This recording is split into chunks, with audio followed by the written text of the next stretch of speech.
Happy New Year to anyone who, like myself, is of Jewish heritage, as well as to anyone else out there who likes the traditional Jewish calendar for any other reason. That is what I really wanted to make this video about. For a change, a light-hearted Happy New Year message. Unfortunately, I do not get to do that. Why not? Because United States Attorney General William Barr said something that is just plain horrible. And instead of doing the Happy New Year special that we desperately need in these grim times, I have to respond to that instead.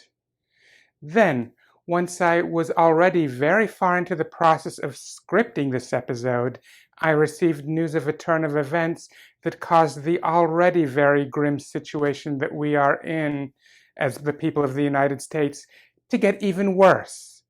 It is not directly tied to Barr's comments, but also it is something that I cannot make this video and not mention. But what could be this extra thing that makes everything worse? I will get into that later in this episode, and for now I will just suffice to say that the fact that this happened to occur just before or on the Jewish New Year, depending on what exact hour it happened, because I don't know exactly what time it happened, well, that adds extra insult to the injury.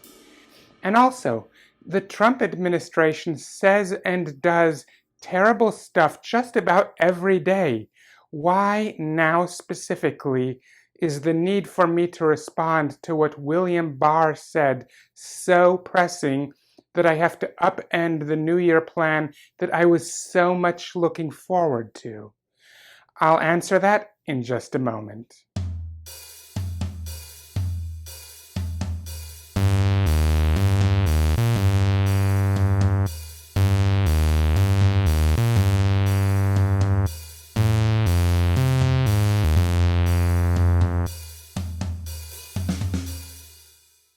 Hello, Internet.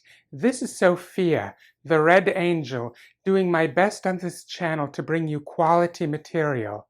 If you like it, then subscribe to this channel, ring the bell, share, and comment. Anyway, as I mentioned before the intro, I wanted to make this episode a Happy New Year episode, but cannot do so because William Barr said something terrible that I feel I must respond to. What did he say? Well, to answer that, let's roll a clip from a report presented in CBS This Morning by Gayle King. Putting a national lockdown, stay-at-home orders is like house arrest. At a conservative Constitution Day event in Virginia last night, Attorney General Bill Barr said this of quarantining nationwide. It's, other than slavery, which was a different kind of restraint, this is the greatest intrusion on civil liberties in American history. Wow. The level of ignorance that someone would have to possess in order to buy this load of excrement is just staggering.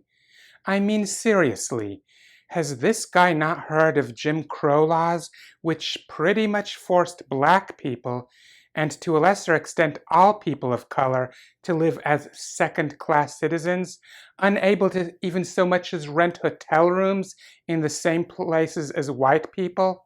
Has this sorry excuse for a human being never heard of laws that were on the book criminalizing harmless behaviors associated with GRSM communities, that is, gender romantic and sexual minorities?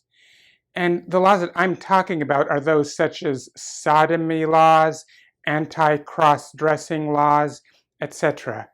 Has this piece of excrement never heard of those? And has this miscreant not heard of the internment of Japanese Americans during the Second World War?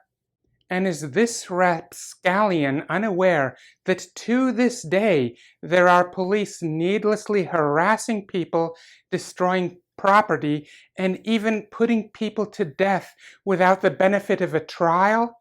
And yes, The fact that the targets of these abuses are disproportionately people of color, especially those of African descent, makes it worse.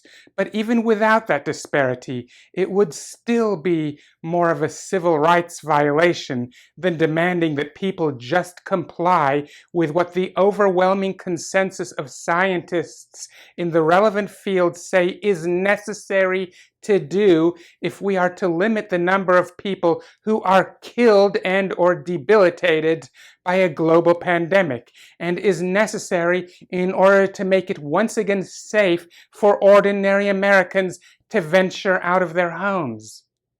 To consider a mandate to wear masks as a violation of civil liberties not only follows the same flawed logic which, if taken consistently, would consider a ban on drunk driving to be the same, but also glosses over several real violations that would be far worse even if that flawed logic did hold. But of all things, you know what Barr's words really remind me of? It reminds me of something that happened early last year, late March, early April of the year 2019, when a measles outbreak swept over Rockland County in New York. Eventually, it got to the point that County Executive Ed Day had to declare a state of emergency, and in that state of emergency, bar minors who had not received the measles, rubella, mumps vaccine from going to public places. Immediately there were cries by anti-vaxxers who compared this, of all things, to the Holocaust. Now it is true that due to a perception on the part of many people that Jews, Orthodox Jews in particular, were less likely than others to be vaccinated, there was indeed a danger of the measure being disproportionately enforced. That is, concern that if those charged with enforcement saw children in public, that their default assumption, if the children were visibly Jewish, might be that they are not vaccinated, while if the children were not visibly Jewish, they might assume that the children were vaccinated by default. However, that very valid concern aside, there still remained the fact that at the heart of this order, it was made for the purpose of saving lives. And to any extent, real or perceived, that the Jewish community was particularly hard hit by that outbreak, that would make it an order specifically aimed at saving Jewish lives. To compare that to a genocide whose express purpose was the eradication of the Jewish people is a downright insult to all the Jews who suffered during the Holocaust and during its aftermath, and especially to the 6 million who died in the Holocaust. Likewise, Attorney General Barr's comments are an insult to all those who suffered in the most abominable practice of slavery. People who had command of their very lives taken from them, even their very bodily autonomy, as they were reduced to being the property of others, who were subjected to the most despicable violations of their bodies, and who risked mutilation, even death, if they dared resist. The fact that our nation's Attorney General would compare a measure whose sole purpose is to save lives and has solid scientific backing behind it to such an abominable institution, that is just abhorrent. And then, as I was well into the process of scripting this episode, I received another news shocker. Ruth Bader Ginsburg, who has been a vital member of the United States Supreme Court since 1993, has died at the age of 87. As you may know, Ruth Bader Ginsburg was Jewish, and her death is an especially sad note for the year 5780 of the Hebrew calendar to end on. And I wish that we could grieve her properly, but it looks like we are going to have to start off the year 5781 too concerned about what is going to happen to the nation left behind in the aftermath of her death. Remember back in 2016, I am now referring to years in the mainstream Gregorian calendar again. Not September of 2016, but February of 2016, when Antonin Scalia died.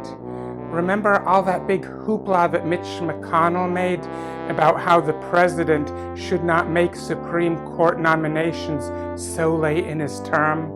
All that stuff he said about how when a presidential election is so close, the people should decide on that before the Supreme Court nominee is picked? Is there anyone in my audience who thinks that his motive had anything to do with any actual principle of letting people decide, that it did not have everything to do with who happened to be the sitting president at the time and who he was hoping the president might be within a year?